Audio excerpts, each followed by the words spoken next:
오늘 느헤미야 13장 28절부터 29절 보겠습니다. 느헤미야 13장 28절부터 29절입니다. 대제사장 엘리야십의 손자 요야다의 아들 하나가 호론 사람 산발랏의 사위가 되었으므로 내가 쫓아내어 나를 떠나게 하였느니라. 내 하나님이여, 그들이 제사장의 직분을 더럽히고 제사장의 직분과 레위 사람에 대한 언약을 어겼사오니 그들을 기억하옵소서. 아멘. 참 말도 안 되는 얘기가 나와요. 느헤미야서에는요, 참 누가 먼저 무너지는가를 보여주는데요. 오늘 말씀은 정말 충격적이죠. 평범한 백성 안에서 무너짐이 먼저 발생하는 게 아니고 제사장 가문이 무너졌다는 거예요. 제사장이 무너졌다는 것은 대표자이기 때문에 일반 백성들의 삶은 더하면 더했지 덜 무너지지는 않습니다. 언약이 무너지는 것은 바깥에서 오는 공격의 문제가 아니에요. 예배 중심부에서부터 시작된다는 것이죠. 그래서 예수님께서 이 땅을 심판하러 오실 때 가장 먼저 교회를 심판하십니다. 하나님께서는 에스겔서에 말씀하신 것처럼 교회로부터 심판이 시작되게 돼요. 또한 부흥도요, 교회로부터 시작합니다. 왜냐하면 교회가 세상의 대표자이기 때문이에요. 대표성을 가진 존재이기 때문이에요. 어떤 공동체에 문제가 생겼을 때 대표자가 주님의 꾸지람을 듣게 되어 있거든요. 대제사장 가문이 무너졌다라는 것은 백성들의 가정은 보아서 못하겠느냐, 이런 의미를 가져요. 전체적으로 무너져 있다라는 증거입니다. 그래서 느헤미야가 어떻게 하냐면 28절에 쫓아내요. 쫓아내버립니다. 이 산발랏이 누구냐면요, 느헤미야서에서 이미 성벽 재건을 끝까지 방해했던 대표적인 대적자로 기록되어 있습니다. 성벽 재건을 끝까지 방해했던 사람이 산발랏이에요. 그런데 그가요, 대제사장 엘리야십의 손자 요야다의 아들을 사위 삼았다는 거예요. 사돈지간이 됐다는 거예요. 이 혼인은 그냥 결혼이 아닙니다. 대적과의 동맹의 성격을 띠게 돼요. 정치적이면서 하나님을 반역하는 의미를 담은 결혼이라는 거예요. 이제 이 가정은 대제사장의 가문이 아니고 언약을 무너뜨리는 세력의 가문이 되었다는 거예요. 어떻게 사돈을 맺어도 원수하고 사돈을 맺을 수 있습니까? 지금 이 구약의 모든 사건은요, 상징적인 의미를 가지고 있습니다. 뭐 오늘날 원수의 가문과 사돈 맺었다. 아유, 오늘날 축하할 일이죠. 화합했다는 거잖아요. 연합했다는 거잖아요. 그렇게 해석할 수 있어요. 그런데 지금 느헤미야서에서의 말씀은 믿음이 무너지고 예배가 무너져서 성전의 최고 책임자인 대제사장이 대적자와 혼인관계를 맺고 정치적으로 결합했다는 거예요. 이걸 뭐 정치적인 언어로 표현하면 이제 야합이 되었다, 이 뜻이죠. 그렇기 때문에 주님께서는 이 장면을 느헤미야서에 기록해 놓으셨어요. 이거는 순수하게 바라볼 수 있는 일이 아니었기 때문이에요. 죄가 무서운 이유가 바로 여기에 있습니다. 죄는요, 교회 밖에서 교회를 치는 게 아니고요, 교회 안에서 아주 많은 경우 관계라는 통로를 통해서 들어온다는 거예요. 또한 가장 가까운 관계를 통해서 죄가 결속되고 침투한다는 거예요. 가까운 관계를 통하여 중심부가 무너지면 결국 공동체 전체로 죄가 번지게 됩니다. 주님께서는 지금 대제사장의 이러한 야합을 왜 보여주셨는가? 결국 성전을 지키는 최고 책임자인 대제사장의 문제가 공동체 전체에게 영향을 미치는 문제인 것을 가르쳐 주시기 위해서예요. 그래서 느헤미야가 어떻게 합니까? 쫓아내라. 내쫓았다는 거예요. 아니, 어떻게 대제사장을 내쫓습니까? 어떻게 대제사장이 그럴 수도 있지. 뭐 그렇게 산발락과 혼인을 맺었다고, 그것도 손자가 결혼한 건데 뭘 그거 가지고 내쫓습니까? 아니라는 거예요. 느헤미야가 무엇을 보고 있냐면 지금 대제사장의 영적인 상태가 이스라엘 백성 가운데 어떤 악영향을 끼치는가를 보았기 때문에 내쫓은 거예요. 공사를 구분했다는 거죠. 개인적인 감정으로 지금 이 일을 처리한 게 아니에요. 제사장이 끝까지 붙들어야 되는 하나님 말씀의 질서를 깨트린 행위, 그것을 좌시할 수 없었다는 거예요. 느헤미야서의 끝에 가서 이런 내용이 나오는 것은요. 결국 이스라엘 백성이 어떻게 나아갈 것인가에 대한 예고편입니다. 영화를 끝맺을 때요. 그 영화의 모든 흐름을 상징하는 대표자가 이러한 결말로서 끝을 맺는다면 그 뒤의 내용은 우리가 굳이 영화로 만들어지지 않아도 아는 거예요. 결국 그 방향으로 간다는 거예요. 이건 방향성이에요. 그리고 29절에 느헤미야가 기도합니다. 내 하나님이여 그들이 제사장의 직분을 더럽히고 제사장의 직분과 레위 사람에 대한 언약을 어겼사오니 그들을 기억하옵소서. 얼마나 무서운 기도입니까? 느헤미야가요. 언약을 어겼사오나 용서해 주옵소서 이렇게 기도하지 않았어요. 그들의 행한 말을 주님 기억하옵소서 이렇게 기도했다는 거예요. 왜냐하면 책임자니까, 대표자니까. 이게 굉장히 무거운 말씀입니다. 우리가 어떤 공동체를 책임지고 있다면 하나님의 언약에 따라 이 공동체를 어떻게 거룩하게 할 것인가에 대한 부담감이 있어야 돼요. 옳은 방향으로 의의 길로 나아가게 하는 책임이 있기 때문에 항상 근신하고 거룩한 부담감을 가지고 있어야 합니다. 느헤미야는 지금 그 문제를 드러내고 있는 거예요. 하나님께 이것을 기억하시옵소서는 많은 의미를 담고 있어요. 안타까운 공동체의 타락에 대한 애통한 심령과 이것을 주님께서 바로 잡아 주시기를 간절히 간구하는 내용이 담겨 있습니다. 방에 쓰레기가 떨어져 있다라고 해볼게요. 그 쓰레기를 기억해야지 줍습니다. 보고 흘리면 절대 그 쓰레기를 줍지 않아요. 주님께 기억해 주옵소서라는 것은 이 문제를 반드시 바르게 판단해 주십시오라는 요청이에요. 하나님의 공동체를 위하여. 여기에 직분을 더럽혔다라는 단어가 나와요. 직분을 더럽혔다. 얼마나 두려운 말씀입니까? 여러분, 직분을 더럽히는 것은 죄예요. 우리가 받은 직분은요, 그 직분만큼의 거룩의 무게감이 있어요. 직분과 거룩의 책임이 함께 간다는 것을 항상 우리가 알아야 됩니다. 그래서 나는 그 직분이 가지고 있는 거룩의 책임을 다하도록 늘 근신하는 태도가 있어야 돼요. 그 직분이 가지고 있는 거룩한 무게감을 책임지는 근신하는 태도가 없다면 그 직분이 가지고 있는 거룩의 무게감은 쉽게 훼손됩니다. 그리고 문제는 그 직분이 대표하고 있는 다른 영혼들에게 그 훼손된 문제가 전파된다는 거예요. 전이된다는 거예요. 얼마나 무섭습니까? 그래서 가정의 제사장이 중요하고 교회의 직분자가 중요하고 또한 사역자가 중요한 거예요. 요즘에는 거꾸로 돼서 성도가 목사를 위해 기도해야 되고 성도가 목사를 책임져 줘야 되고 성도가 거룩하지 않은 목사를 덮어주기가 급급한 세상이 됐습니다. 느헤미야서에 따른다면 그건 이상한 나라의 앨리스 같은 거예요. 그리고 또 느헤미야가 이렇게 이야기해요. 레위 사람에 대한 언약을 어겼사오니 제사장과 레위인의 직무는요, 직업이 아니에요. 하나님과의 언약에 따라 주어진 직임입니다. 다시 말씀드릴게요. 직업이 아니에요. 하나님의 언약에 따라 주어진 직임이에요. 언약으로 맺어진 직임이에요. 편의점 알바가 아니에요. 하나님께서 언약으로 주신 직임이에요. 근데 그것을 지금 깨뜨린 거예요. 그렇기 때문에 대제사장이 뭐 손주를 산발락 가문과 결혼시킬 수도 있지 뭘 그거 가지고 그런 게 아니라는 거예요. 이게 의미하는 바, 상징하는 바가 무엇인가를 우리가 정확히 간파해야 됩니다. 공동체 전체를 구덩이에 빠뜨린 결혼이었다는 거예요. 이 지금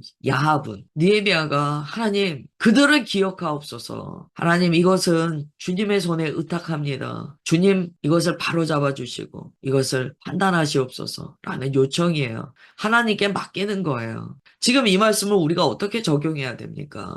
얼마나 우리는 쉽게 무너질 수 있는가를 깨달아야 돼요. 여기서 대제사장이라고 하면 오늘날 이야기하면은요, 공동체에서 가장 유명한 사역자에 비길 수 있습니다. 그러나 뚜껑을 열어보니까 야합이 있더라는 거예요. 그걸 보고 깨달아야 될 것은 그러면 나는 어떻겠는가요? 아니, 저런 대제사장이 무너지는데 그렇다면 나는 어떻겠는가요? 자기 자신을 너무 자신감 있게 생각하시면 안 돼요. 자기를 믿는 하는 그 순간 우리는 넘어집니다. 우리는 나를 믿는 사람들이 아니에요.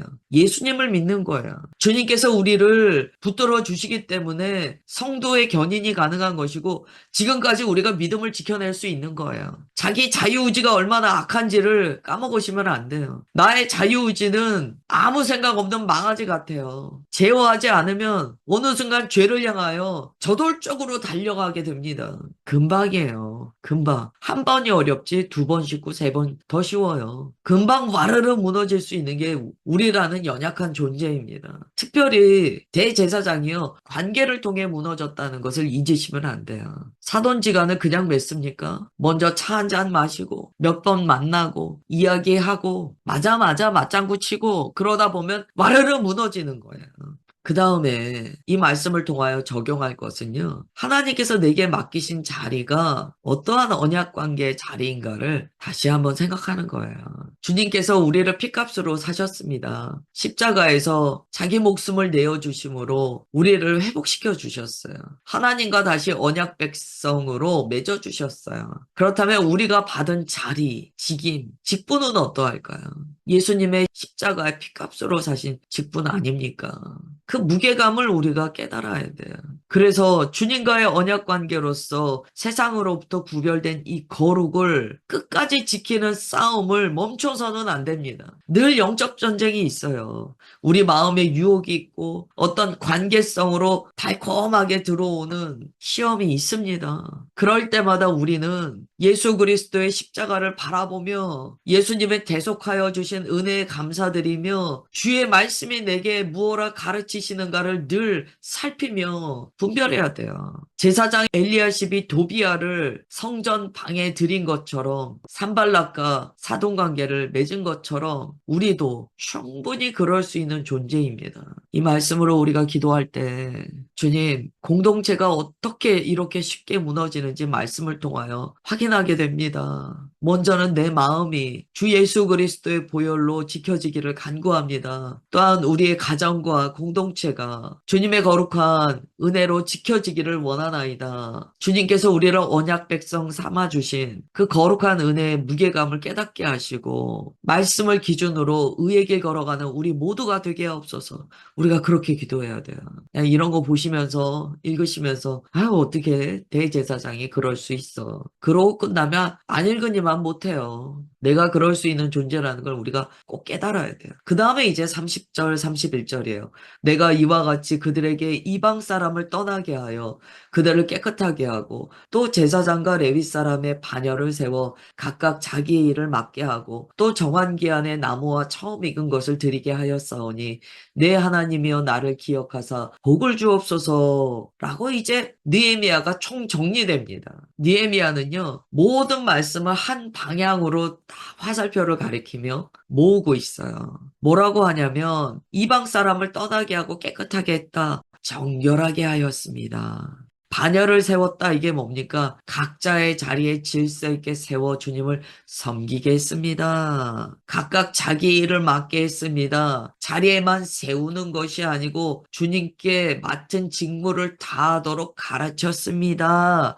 직무를 회복했습니다. 직임을 회복시켰습니다. 그 다음에 또 무슨 개혁입니까? 정한 기한에 나무와 처음 익은 것을 드리게 하였습니다. 주님 앞에 나 드리는 봉헌의 예배를 다시 시작하게 했습니다. 이 이야기예요. 개혁의 내용은 30절, 31절이에요. 개혁에 뭐가 있어야 합니까? 구별된 거룩과 하나님을 섬기는 자들이 반열을 세워 질서 있게 주님을 섬기는 그 자리에 서는 것과 각각 자기가 맡은 일을 주님 앞에 충성스럽게 해내는 실질적인 섬김이 있는 것이 개혁이죠. 그리고 나드림, 봉헌이 있는 예배가 회복되는 것이 개혁이에요. 거기까지 일어났습니다. 그러므로 주님 이것을 기억하시고 복을 주옵소서. 이것은요 지금 우리에게 일어난 이 개혁을 주님 기억하시고 이것을 끝까지 지키는 자에게 복을 주옵소서 이런 의미예요. 오늘 반열이라는 이 단어의 동그라미를 치셔야 됩니다. 반열은요 질서와 순서를 의미해요. 각각 자기의 자리가 있다는 거예요. 우리는요, 자기에게 베풀어 주신 그 자리에 마땅히 품어야 될 마음과 마땅히 해야 될 섬김이 있다는 것을 기억해야 됩니다. 이것에서 넘치면 교만이에요. 자기 자리를 벗어나 자기가 하지 말아야 될 생각과 자기가 침범하지 말아야 될 자리와 일을 넘어가 버리면 그건 교만이에요. 오늘 주님께서 이 개혁을 반열이라는 단어로 우리에게 가르쳐 주신 것을 우리가 기억해야 됩니다. 우리는 각각 자기 자리에 서는 거예요. 반열대로 서는 거예요. 그래서 성령 하나님의 하나 되게 하심을 따라 각자 자기의 처소에서, 자기 자리에서, 자기 위치에서 각 지체가 놓여야 될 그 자리에 놓여 예수 그리스도의 몸을 이루어야 돼요. 그럴 때 느헤미야가 기도합니다. 하나님 복을 주옵소서. 우리 민수기에서 똑같이 나눴어요. 모든 지파의 섬김과 자리가 이루어지고 모든 성전의 레위인들의 반열이 이루어졌을 때 비로소 아론의 축복이 나옵니다. 기복신앙은 이 순서가 바뀌는 거예요. 복 주세요. 그러면 내가 뭐 해볼게요. 복 주세요. 그러면 내가 섬길게요. 그건 기복신앙이에요. 성경은 이야기해요. 언제 주님의 축복이 임하는가? 순종이 있을 때. 순종과 축복은요, 하나예요. 순종하는 자가 받는 것이 하나님의 축복이에요. 오늘 느헤미야서는 우리의 삶에 이 어긋난 뼈와 척추를 다 맞춰줍니다. 어긋나 있어요. 삐걱삐걱. 걸을 때마다 뼈가 덜컹덜컹 되는 거예요. 왜요? 언약의 질서가 없으니까. 하나님의 말씀에 의의 질서가 없으니까. 느헤미야서가 끝났어요. 이 말씀을 보시면서 우리가 그동안 많은 것들을 나누었습니다. 회복입니다. 개혁입니다. 우리는 이 개혁을 하나님의 비전으로 품어야 돼요. 날마다 우리는 개혁되고 재건되고 회복되는 삶으로 나아가야 합니다. 그걸 우리는 성화라고 불러요. 성화는 매일 새롭게 되는 거예요. 이 세대를 본받지 말고 매일 마음을 새롭게 하여 주님께 순종하는 것이 성화입니다. 기도하겠습니다. 하나님, 느헤미야의 마지막 구절이 참으로 우리 마음에 큰 울림과 거룩의 무게감을 깨닫게 합니다. 느헤미야는 아무리 백성들을 붙들고 개혁하고자 했으나 결국 우리가 알고 있는 것은 느헤미야 이 공동체가 끝까지 거룩을 지켜내지 못하고 말라기에서 주께서 제발 성전문을 닫아달라 절규하실 정도의 부정함으로 나아가게 된 것을 알고 있습니다. 오늘 말씀을 통하여 실패한 느헤미야가 아니요 참되신 예수 그리스도를 더 깊이 바라보게 하심을 감사드립니다. 주님께서는 우리의 심령 가운데 오셔서 영원히 소멸하지 않는 거룩한 불과 능력의 보혈로 우리를 정하게 하시고 우리의 심령을 개혁하여 주셨습니다. 그 주님의 새롭게 하심을 따라 오늘 우리가 또 하루를 시작하며 주님 안에 새로움을 경험하게 됩니다. 주님, 우리를 매일 말씀과 기도, 주님의 의와 거룩으로 새롭게 하옵소서. 주님 말씀에 순종하는 백성들을 축복하시고 예수 그리스도를 닮아 나아가는 거룩한 주의 백성 삼으소서. 주님 그렇게 역사하여 주심을 믿사오며 사랑하는 주 예수 그리스도의 이름으로 기도드리옵나이다. 아멘.